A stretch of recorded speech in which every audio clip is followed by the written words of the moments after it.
মাইকটা কি একটু লাগানো যাবে? হাতে থাক। হাতে থাক, হাতে থাক। দাও না, দাও। আচ্ছা, দেন, আপনি হাতে তুলে দেন। জি, আর আপনারা ভালো আছেন? রেডি হন, রেডি হন।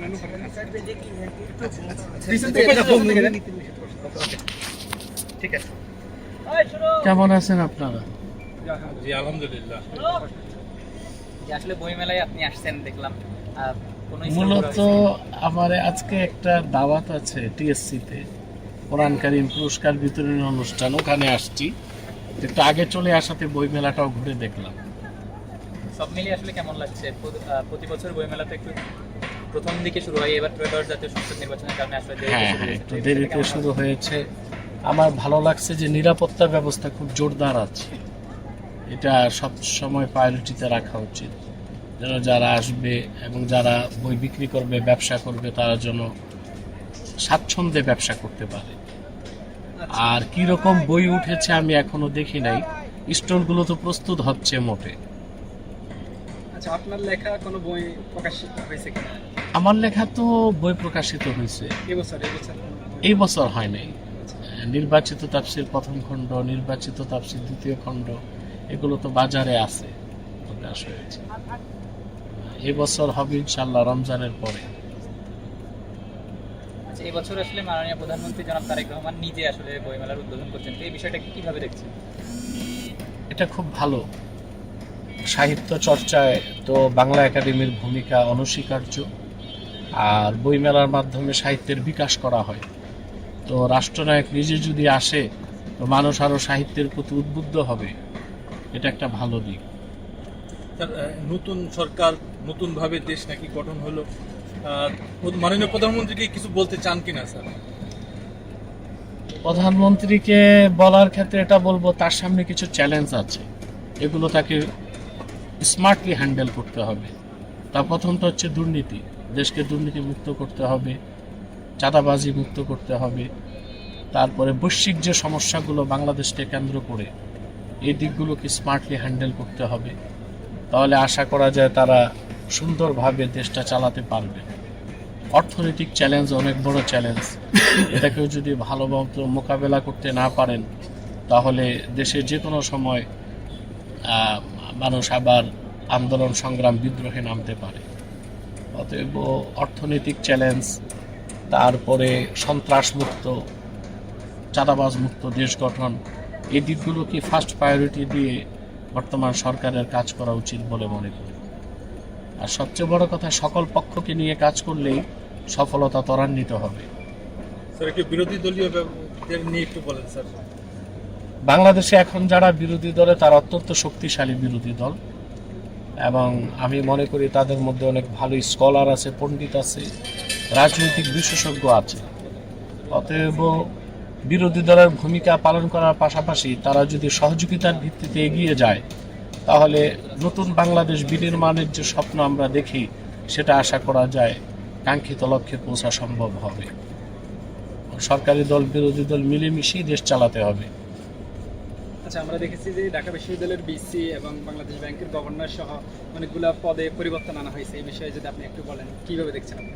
এ তো সরকারের ব্যক্তিগত পলিসি, এবং যে কোনো গভর্নমেন্ট চেঞ্জ হলে সকল স্তরে রদবদল হয়, এটা একটা নিয়মে পরিণত হয়ে গিয়েছে। তবে আমি মনে করি এই ক্ষেত্রে জাস্টিস বা ইনসাফকে সবচেয়ে বেশি প্রাধান্য দেওয়া উচিত। সরকার পরিবর্তন হলেই কাউকে পদ থেকে সরিয়ে দেওয়া, এটা আমার মনে হয় কোনো যৌক্তিক কারণ না। যদি যৌক্তিক কারণ থাকে, তাহলে সরকার রদবদল করতেই পারে। ইনকিলাব জিন্দাবাদ, আজাদি, এই শব্দগুলো নিয়ে কিছু কিছু মানুষ প্রশ্ন তুলছে, আপনি এটাকে কিভাবে দেখছেন? যারা মূলত হীনমন্যতায় ভুগে, যে বিদেশি শব্দ ব্যবহার করবে না, এটা এক ধরনের গোঁড়ামি এবং কুপমুণ্ডকতা আমি মনে করি। বাংলা ভাষা থেকে যদি অন্যান্য বিদেশি শব্দগুলো বাদ দেওয়া হয়, তো বাংলাতে তো কথাই বলা যাবে না।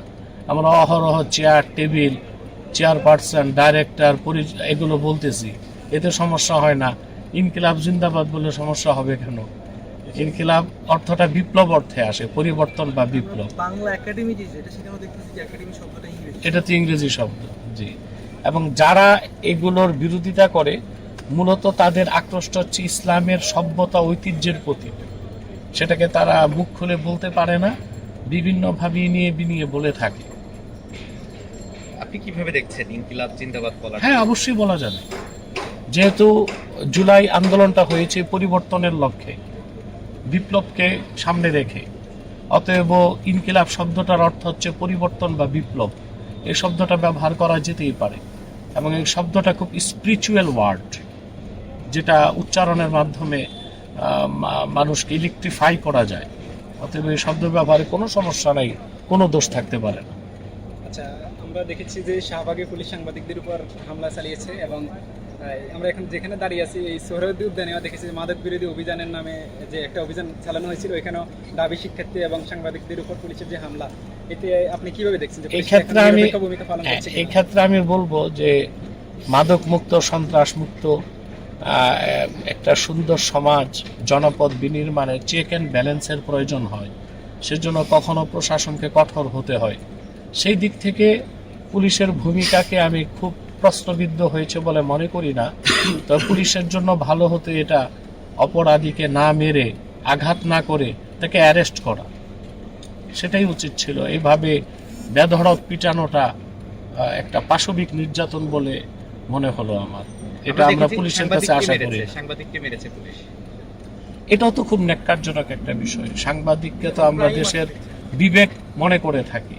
সাংবাদিকদের উপর যদি এভাবে নির্যাতন করা হয়, নিপীড়ন করা হয়, তো ফ্রিডম অফ স্পিচ, বাক স্বাধীনতা বলে যে কথা বলা হয় সেটা তো আর থাকে না। অথচ তথাকথিত গণতন্ত্রে বাক স্বাধীনতাকে সবচেয়ে বেশি মূল্যায়ন করা হয়। সেক্ষেত্রে তো সাংবাদিকরাও সততার সাথে সংবাদ পরিবেশন করবে এবং তাদের নিরাপত্তার ব্যবস্থা সরকারকেই করতে হবে। সাংবাদিকদের উপর যারা আঘাত করে, নির্যাতন করে, নিপীড়ন করে, আমি মনে করি তাদেরকে কঠোর শাস্তির আওতায় আনা উচিত।